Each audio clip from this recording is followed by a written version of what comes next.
Salut tout le monde, c'est Chrisifro pour une nouvelle vidéo. En ce moment, j'essaye les produits que j'ai achetés en fait à la NHA, j'en ai acheté plein.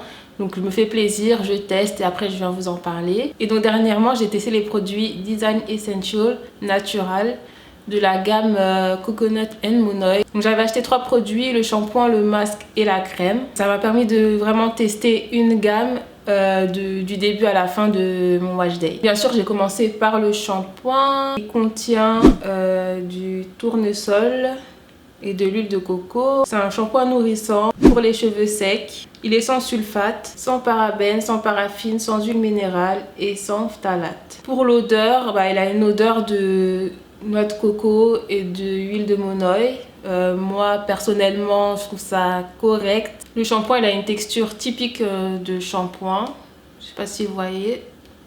Alors j'ai trouvé qu'il était facile à appliquer, facile à rincer aussi. Il m'a pas fait de démangeaison, il m'a pas fait de pellicule, donc ça c'est très bien aussi. Et le plus important, il nettoie bien. Et d'habitude c'est le shampoing qui me fait le plus peur dans les produits que j'essaye. Mais pour cette gamme là, bizarrement, c'est pas le pire produit. Ensuite, après avoir rincé le shampoing, je suis passée au masque. Et c'est là que tout a basculé. Donc ils ont tous à peu près la même odeur. Donc là le masque, c'est un masque d'hydratation profonde pour les cheveux secs, encore une fois.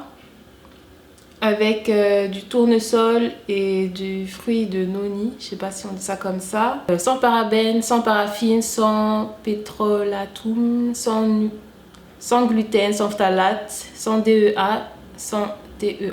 Dans les instructions, ça dit d'appliquer une quantité généreuse du masque sur ses cheveux et ensuite de démêler et de laisser reposer 15 minutes. Si on comprend bien, c'est censé aider à démêler les cheveux. Pour moi, ça n'a pas du tout été le cas, bien au contraire. En fait, dès que j'ai appliqué sur mes cheveux, à peine le produit a touché mes cheveux, que j'ai compris que c'était pas du tout pour moi, que vraiment ça allait me faire des problèmes en fait. Je me suis dit là c'est bon, je suis dans les problèmes, je vais passer des heures dans la douche à essayer de démêler mes cheveux. En fait, ils se sont tout de suite emmêlés, ils ont tout de suite fait ça, ils se sont tout de suite regroupés entre eux. Et ça fait une grosse boule de nœuds. Du coup, pour le côté un peu démêlant, ça n'a pas du tout été le cas pour moi. Donc là, c'est sûr que je vais plus utiliser ce produit-là, vraiment. Ça n'a pas rendu mes cheveux doux, bien au contraire. Donc j'ai pas vu d'effet positif par rapport à ce produit-là.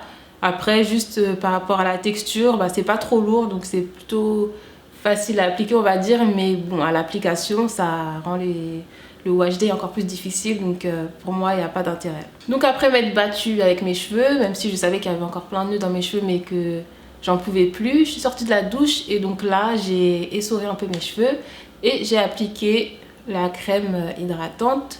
Donc cette crème hydratante, elle est composée de tournesol et de karité. Elle apporte de la douceur et de la brillance. Sans parabènes, sans pétrolatum, sans gluten, sans phtalate, sans DEA, sans TEA. Et je viens de voir qu'il y a de l'huile minérale dedans, donc ça c'est pas un bon point. Et du silicone. Et c'est censé nourrir les cheveux pour les préparer à une coiffure. Tout ça de manière légère et en évitant les frisottis. La texture, ça m'a paru bizarre parce que au toucher, ça ressemble en fait à de la cire, j'ai l'impression.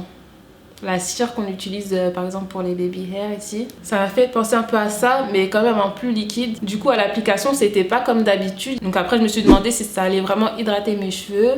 Et finalement mes cheveux étaient plutôt doux après.